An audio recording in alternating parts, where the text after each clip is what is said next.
Many people think only violence and neglect count as family trauma, but the most difficult damage to detect happens under the guise of, it's for your own good. There's a type of family that appears perfectly normal. Parents don't hit or yell, material needs are met, and you believe you should feel fortunate. My parents love me. Yet there's an inexplicable suffering, a constant feeling of suffocation and repression, along with mysterious anxiety, low self-esteem, and loneliness. Inside, there's an indescribable chaos, as if your life is increasingly veering off course, repeatedly falling into broken relationships and self-rejection. This situation resembles a circus bear in captivity. On one hand, you enjoy basic life necessities. On the other, you constantly endure an invisible whip. Parents often say, "Why are you so stupid? Look at other people's children, then look at yourself." They habitually invalidate you, constantly telling you your feelings are wrong. You need to listen to me. Day after day, they damage the child's self-respect and destroy their inner world. Children who are consistently belittled and denied will hear an inner voice repeatedly warning them, even if they become successful later in life. You don't deserve success. You're destined to fail. So you become sensitive and insecure, retreating when facing obstacles, even beginning to attack yourself. Parental love is often contradictory. One moment they tell you not to be afraid to spend money, the next they complain about how hard it is to earn it.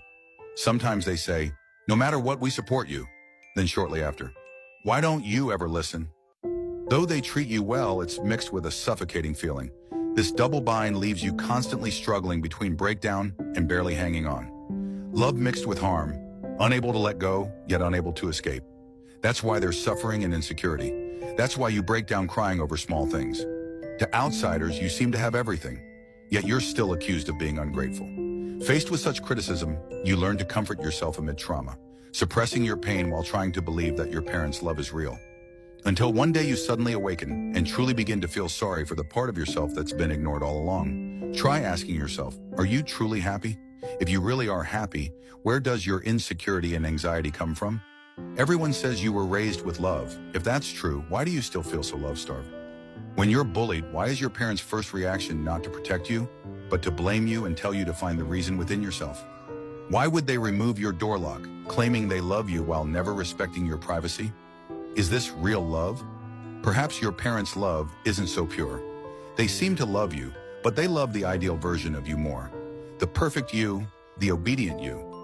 Maybe they don't truly understand how to love, because in their childhood, they weren't properly loved either. How can parents who never truly experienced being loved understand how to love? The wounds from your family of origin won't instantly disappear, but when you acknowledge them and express them, those suppressed emotions can finally be released. You don't need to pay for your parents' limitations, nor spend your life proving you deserve to be loved. As Tagore said, "One morning I threw away all my yesterdays, and from then on, my steps became light." Healing takes time. Please be patient with yourself. Follow me and solve the family problems you will encounter.